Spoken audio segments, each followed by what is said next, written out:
adventure.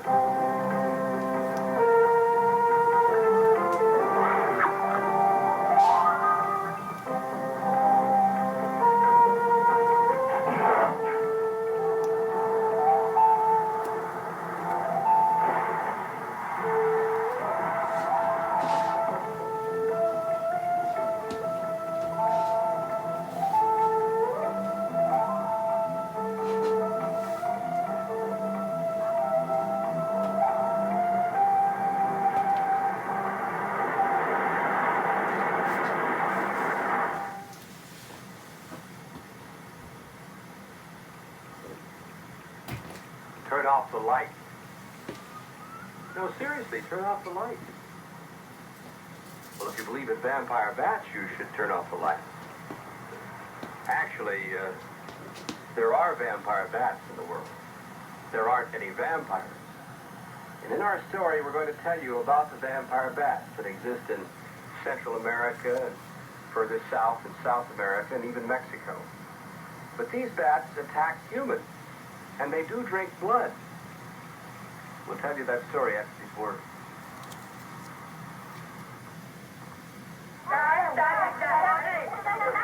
Kathy! Meet Sheila McCrae. Well, how do you do? You know, when my daughters were little, I dressed them just like you. Did she spill things too? Grape drink stains are a problem. I know I should pre-soak, but with my family, I can't go away. Well, here's the answer. Punch. Colgate's new detergent that puts the enzyme power of pre-soaks and active water conditioners right in your washer. I'd like to see that. Okay, watch. First, stitch around the grape drink stain and dirt, then into the washer with Punch detergent. Time's up. Now look, the stitching shows, but pull the thread and... I can't see anything. It's really clean all over. Can't always pre-soak? Listen to Sheila. Get Enzyme Active Punch. Colgate's new detergent that puts the enzyme power of pre-soaks right in your washer. It's a knockout. Good, yes? Isn't that great? Delicious. That's a good instant breakfast. It's a good instant breakfast plus. What's what? Well, are you ready for this, Jason? 100% of the minimum daily adult requirements of vitamins and minerals. You pay extra for that? No! And you get the vitamins and minerals in there for the whole day. Pet Instant Breakfast Plus makes instant breakfast the most important meal of the day. If you use a dandruff shampoo on Tuesday, but dandruff's back on Thursday, maybe what you've got isn't ordinary dandruff. Ask your doctor. Flaking and itching could be early signs of psoriasis, eczema, seborrhea. Tegrin medicated shampoo has an invisible medicated barrier that fights bacteria for days, plus a medication that helps control flaking and itching with just regular use. Try Tegrin medicated shampoo.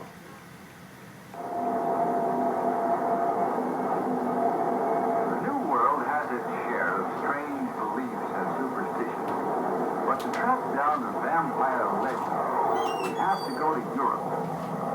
America's last great witch trials took place in the 1690s. But the last great Hungarian vampire scare took place a good many years later in the 18th century. We usually think of vampires as being a Slavic idea, pretty much confined to the southeastern Europe and Asia. Actually, it's liable to crop up anywhere in the world, certainly anywhere in Europe, especially where there's an old peasant population. That's where tradition dies hardest, and a firm belief in witchcraft, returning ghosts, and countless other relics from the distant past lingers on. The graveyard, the crypt, these are places of fear. Even the bones have been disturbed in some of these burial places. Time has cracked the walls. They're filled with water occupied by crabs and other visitors.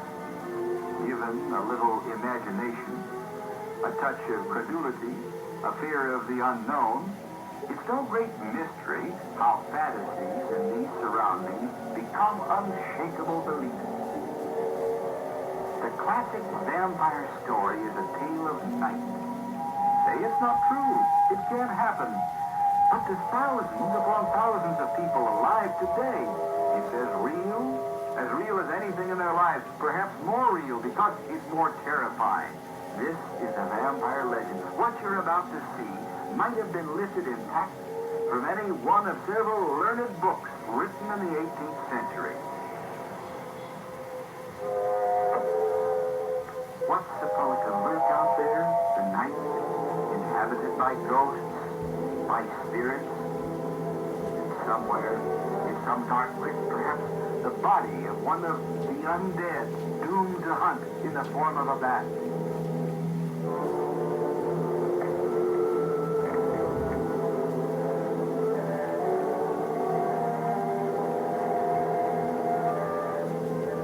This night has nothing to do with the rotating earth, the setting sun.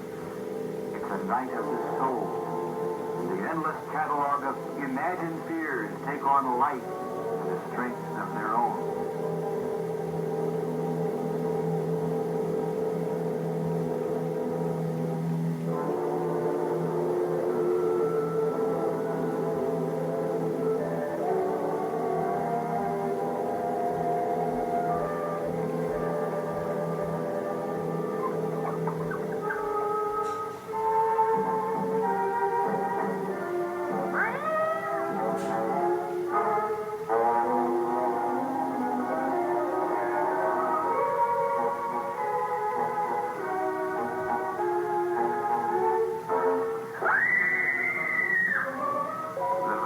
Lives on the blood of its victim, and the victim in turn becomes a vampire. Curfew for the vampire. Sunlight is fatal, so when the rooster warns of approaching sunrise or morning church bells start ringing, the vampire returns to its coffin to wait for night again.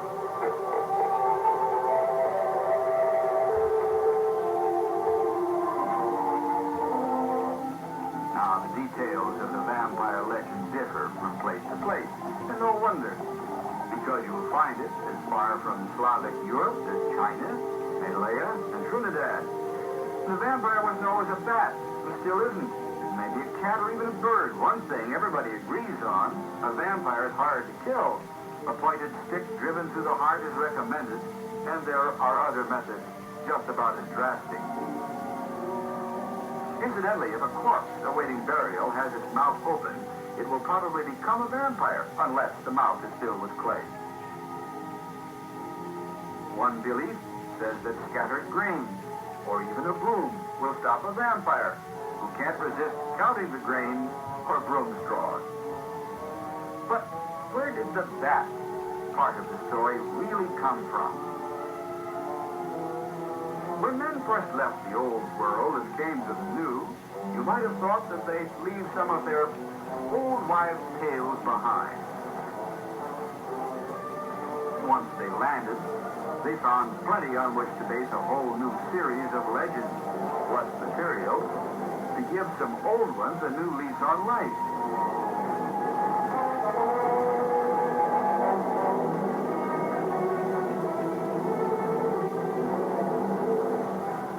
The New World was full of ancient wonders.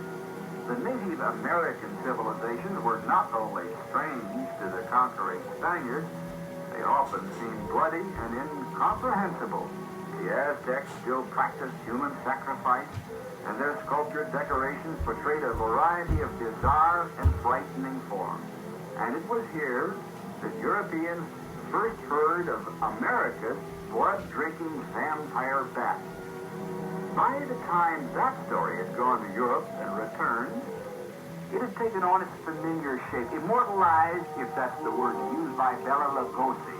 Lugosi starred as the notorious Count Dracula in a series of popular Universal movies based on old Slavic legends as modified by the introduction of the bat idea from the New World.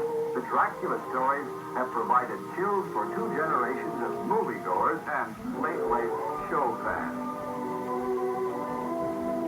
Now, I have to admit that until recently, I had no idea of America's contribution to the version of the vampire legend. Of course, I'd heard that in some parts of the Far East, the bat is a sign of good fortune. For instance, in some places, 5 symbolic stabs are worn as a charm. And they mean blessing, happiness, wealth, peace, virtue, and long life. In Europe, the bat has always meant the opposite. But it wasn't until I personally flew down to Sinaloa, Mexico for a weekend of deep-sea fishing that I learned how the bat graduated from being a minor feature of ill omen to sharing the spotlight with the light of Count Dracula.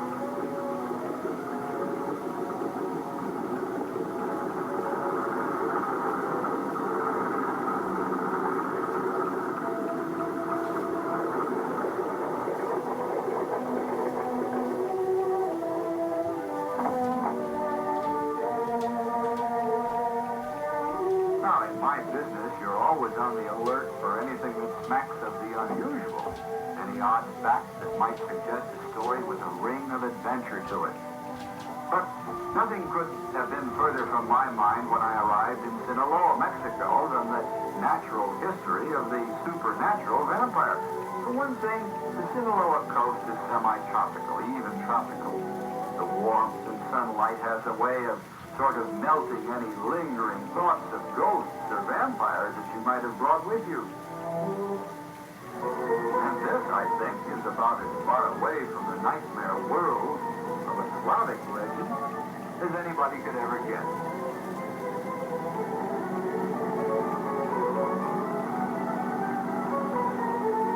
Nothing even remotely bat-like about this takeoff.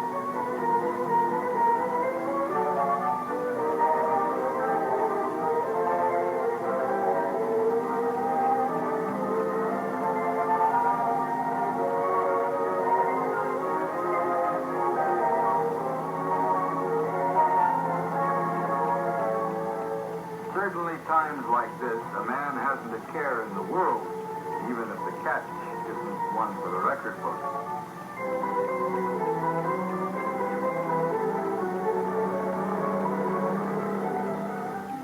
One member of our party brought in a respectable marlin that afternoon. But the real catch came later, quite by accident. It was one of those chance conversations that crop up when everybody's told his favorite story about the one that got away. We got around to other topics besides fish.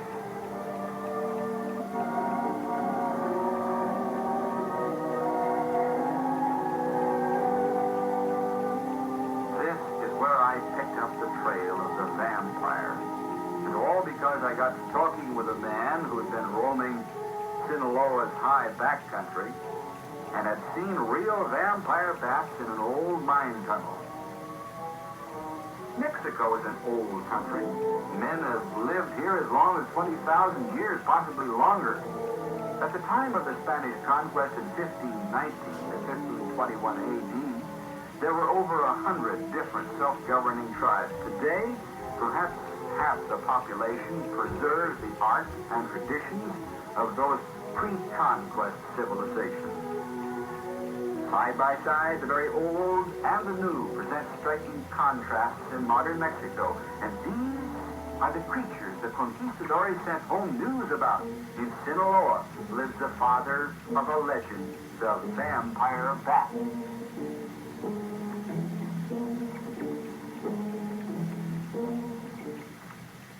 Marge, I thought we stopped using butter in this house months ago. We did, dear. I just started using chiffon. If you think it's butter, but it's not. It's chiffon. Gee, Mom, this is the best butter I ever ate. Come on, Susie. You know we don't use butter anymore. It's chiffon. If you think it's butter, but it's not. It's chiffon.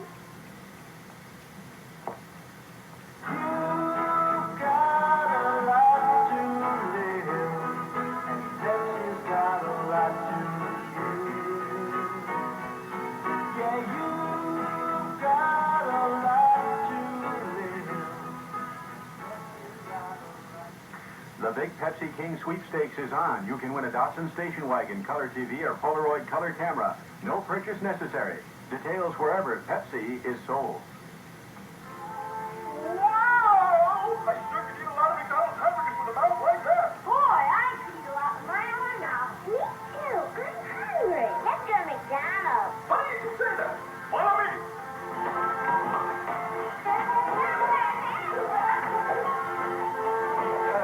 Wait for me.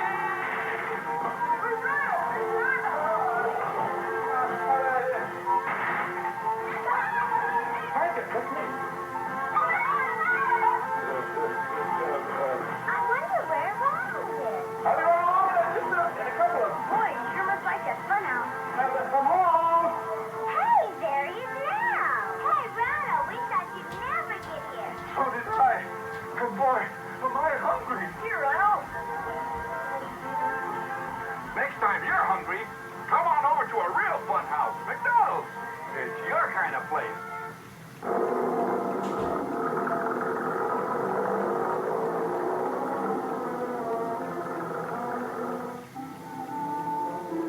From the look of the country, you'd think you'd be more likely to find Arabian jinns here than traditional vampires. Bats, though, are found everywhere, from the Arctic Circle almost to Antarctica. And they come in all sizes. There's an African bat with a body no bigger than the smallest hummingbird.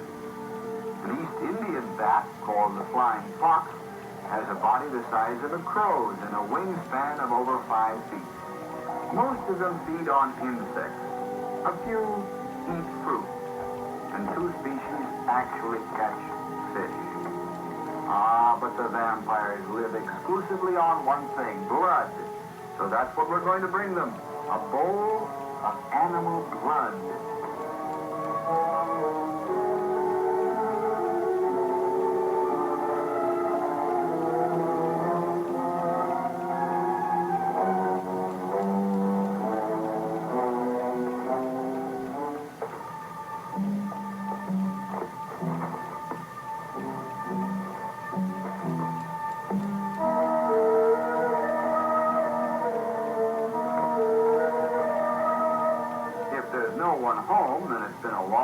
Trip for nothing.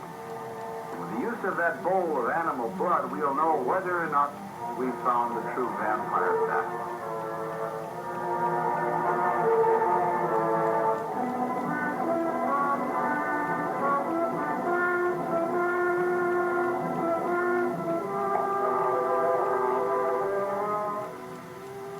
There they are. These are the vampires the conquistadores heard about, perhaps even saw.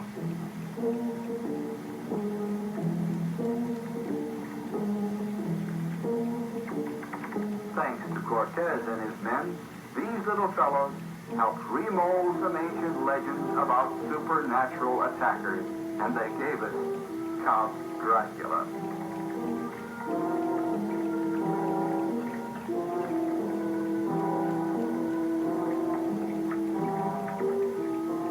From time immemorial, they've been thought of as creatures that fly like birds, bite like beasts, hide by day, and see in the dark. Well, they fly all right, but not all of them hide by day. There are South American bats that chase insects in broad daylight. They don't actually see in the dark. They navigate by means of sound, emitting short, high squeaks, and detecting obstacles by the echo that comes back to them. On the other hand, the expression blind as a bat isn't true either. All bats have eyes, and most of them can probably see quite well.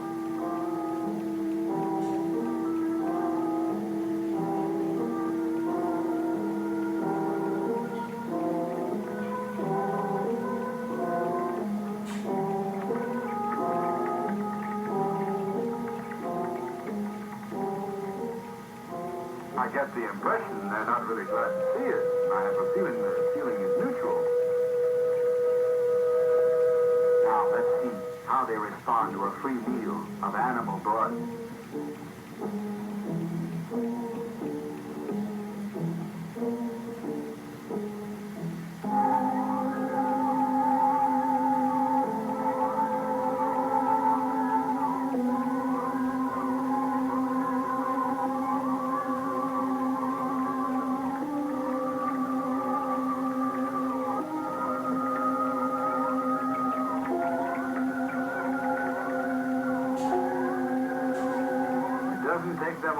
to overcome their antagonism, at least enough to come down for a look.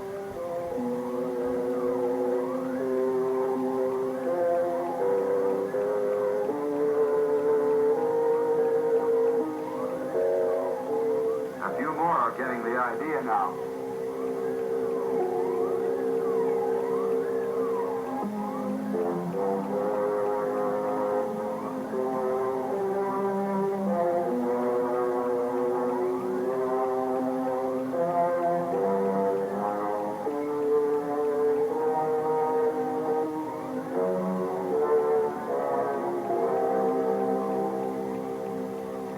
Are vampire bats.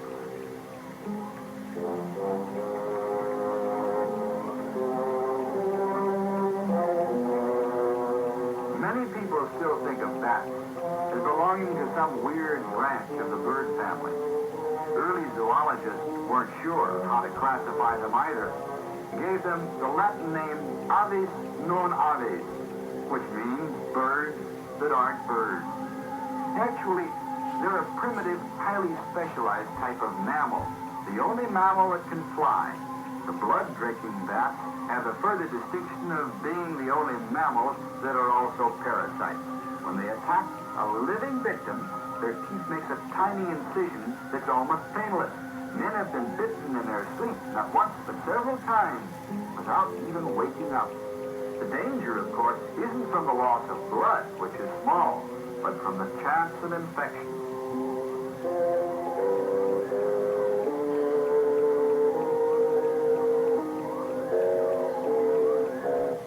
Dinner's over.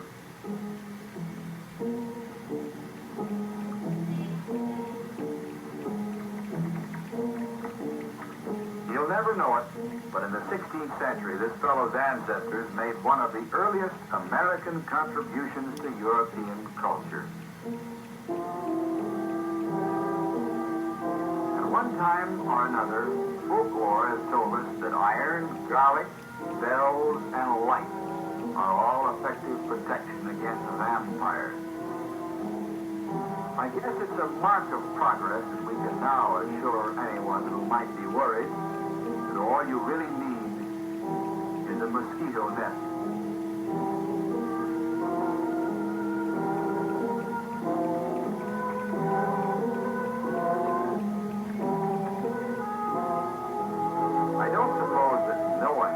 Genuine article, the real vampire, is going to diminish the amount of superstition in the world.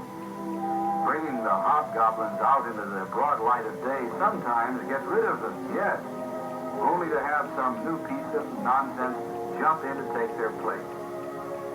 I sometimes think that some of us have a deep-seated need to be scared stiff. It's hard to see details after sundown. That's when the vampire bats of Mexico make their appearance. But the bats belong not in the realm of myth, but in the world of true adventure.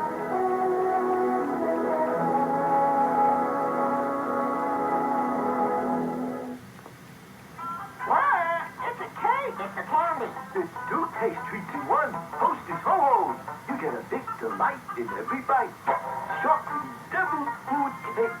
Covered with crunchy chocolate candy, all rolled up with creamy white Hostess filling. You get a big delight in every bite. I like it because it's a cake and a candy. 2 taste treats in one. Hostess Ho-Ho's.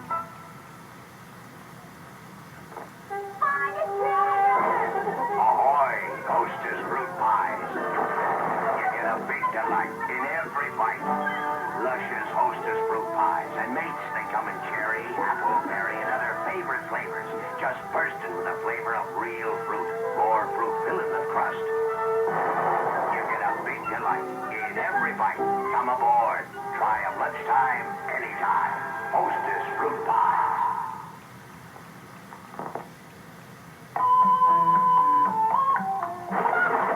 Flora Scudder's tortilla chips are made from stone-ground corn, fresh lime, and a blend of traditional Mexican spices.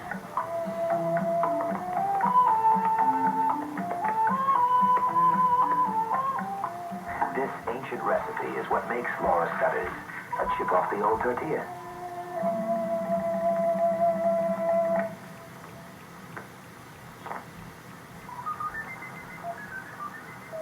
In a certain place, there's a very special oven. In just 15 seconds, it cooks potato chips to a crisp without burning. It does it with sound waves.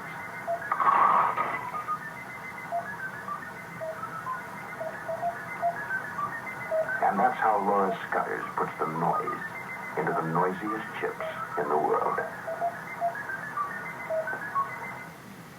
Well, of course, now that you know the truth that there are vampire bats, I can give you some of the ancient prescriptions to drive them away.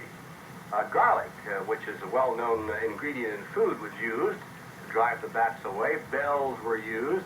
The crucifix, of course, and I think this was one of the things that led to the movie version of using a cross to hold away a vampire, was also used. Now, the truth is that in Central America, where many of the vampires exist, what really is used to keep the vampire away is to cover oneself completely, even though it may be hot at night. Because what happens is that as the sun sinks, the vampire bat becomes active. And toward midnight, of course, he flies along with his fellow bats, and he finds some type of animal, usually cattle, upon which he lights and then makes a cut, as we explained to you in the picture, and then laps the blood up. Now, in many parts of Central America and South America where there are human beings, if the human being happens to have a part of his body exposed, such as his toe, the bat will also bite that and could inflict very serious damage, including perhaps rabies or screwworm or other diseases. Anyway, my suggestion is that you don't get around a vampire. And so we hope that there won't be any flying tonight. Bye.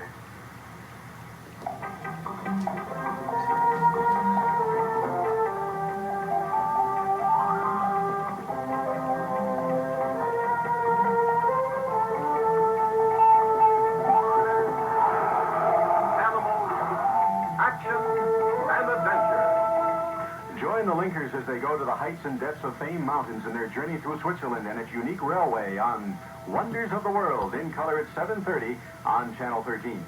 20 beautiful showgirls representing various Las Vegas hotels compete for the title of Miss International Showgirl 1970, in color next on Channel 13.